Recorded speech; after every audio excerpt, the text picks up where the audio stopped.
Assalamualaikum warahmatullahi wabarakatuh. Selamat malam. Perkenalkan saya Tri Sulaiman, mahasiswa Universitas Dwi Nusantara, dan NIM 41122223. Di sini saya akan menjawab soal UTS eh, karya ilmiah dosen yang dibimbing oleh dosen Dr. Hendry Noprisan STMKOM.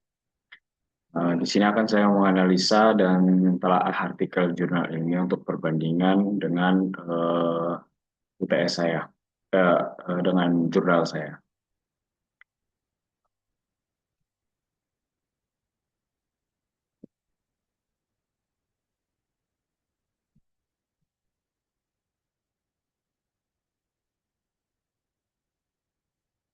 Di sini ada daftar isi yang berisi ringkasan pembahasan.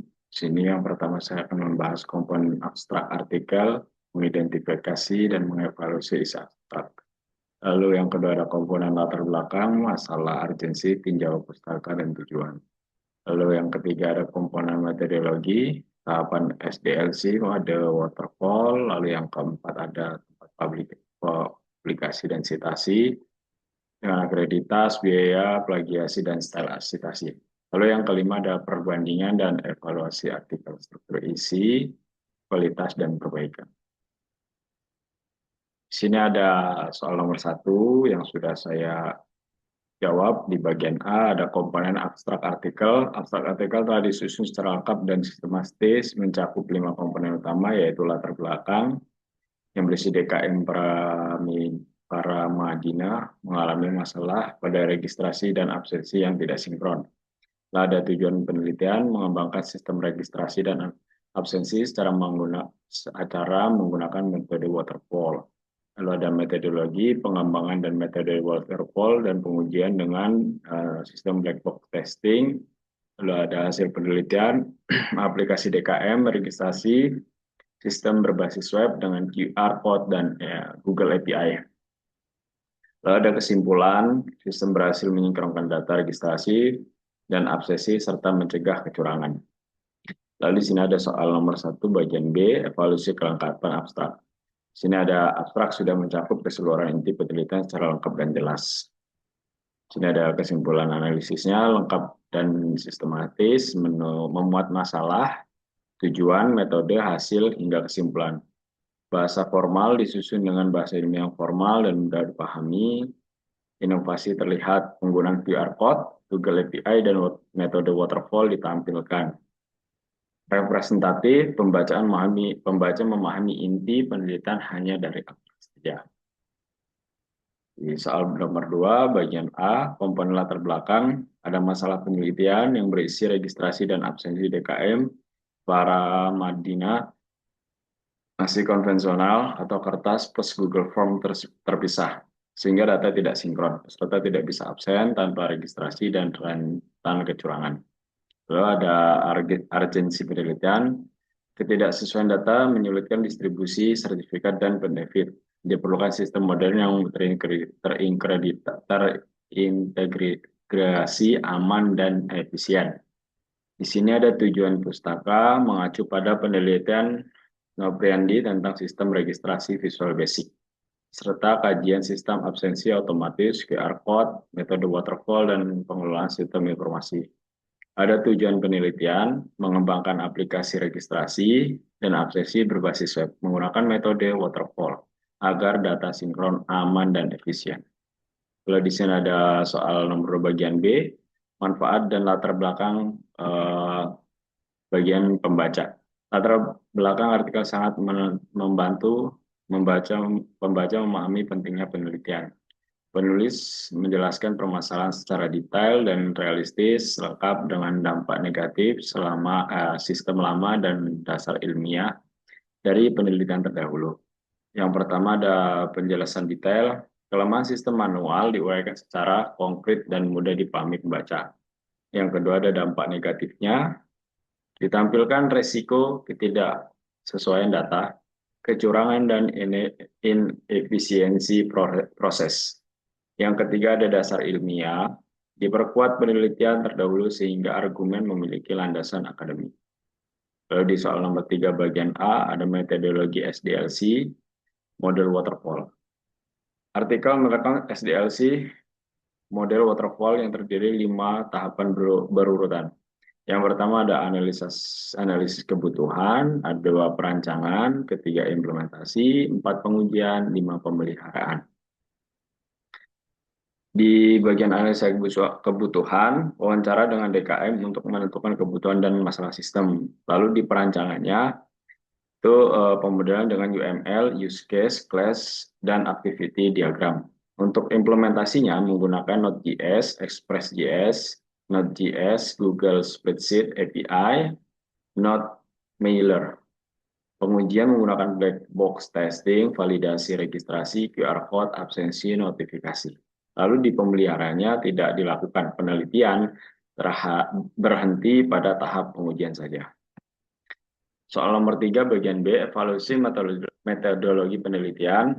Kelebihannya sudah jelas dan sesuai. Setiap tahap waterfall dijelaskan secara runtut. Penggunaan UML membantu membaca memahami rancangan sistemnya.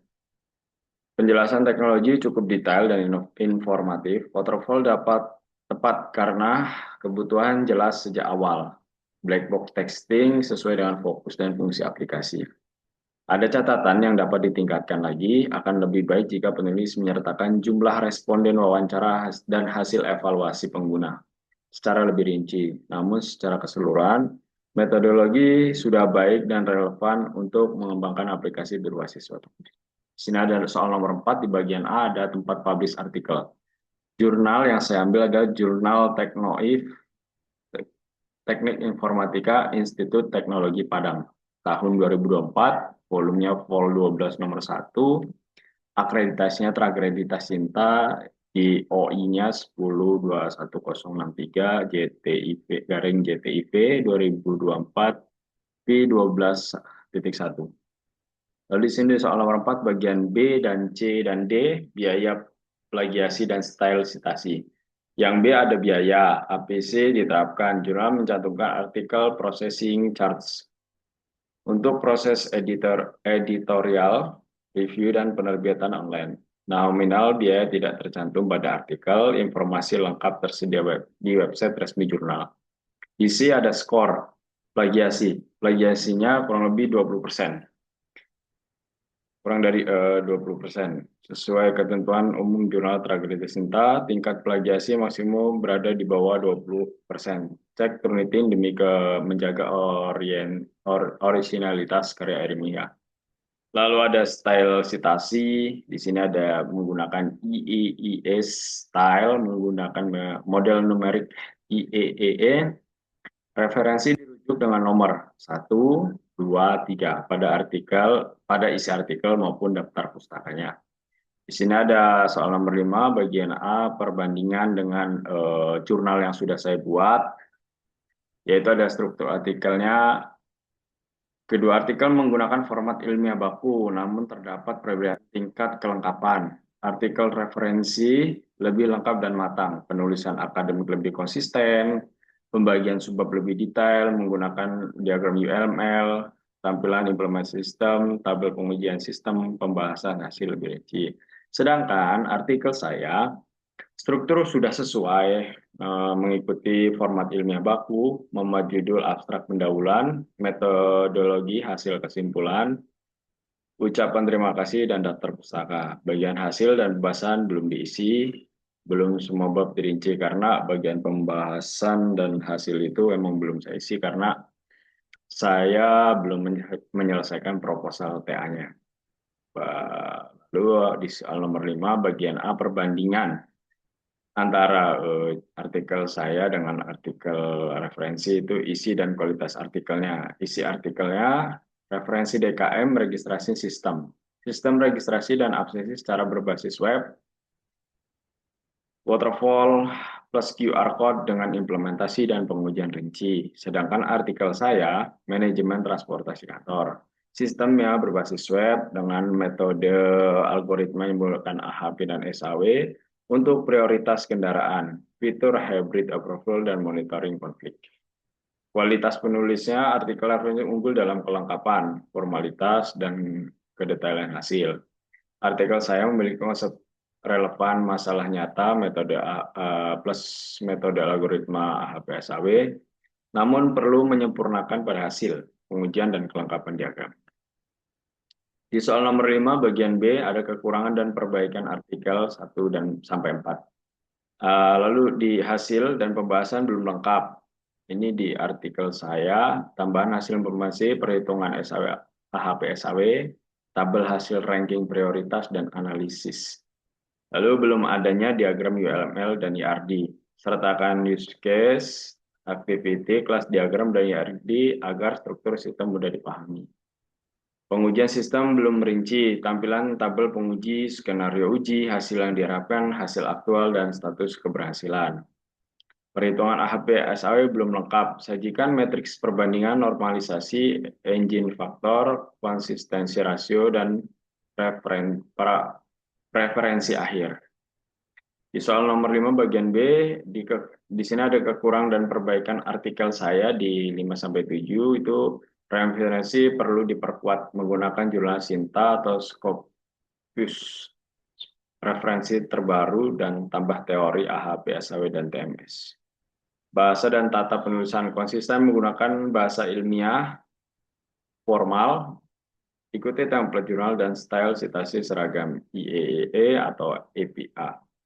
Tambah sistem, sertakan screenshot login, dashboard, approval perhitungan, prioritas, dan monitoring kendaraan.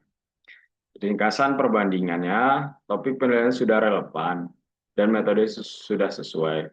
Dengan perbaikan pada hasil penelitian, pengujian sistem visualisasi dan detail perhitungan SAP, AHP SAW, artikel akan lebih ilmiah, sistematis, dan layak dipublikasi publikasikan pada jurnal terakreditasi Sinta. Terima kasih, ujian tengah semester karya ilmiah telah artikel dari Jurnal Teknologi Institut Teknologi Padang. Mohon kritik dan saran untuk perbaikan hasil dari penulisan jurnal saya. Terima kasih. Wassalamualaikum warahmatullahi wabarakatuh. Selamat malam.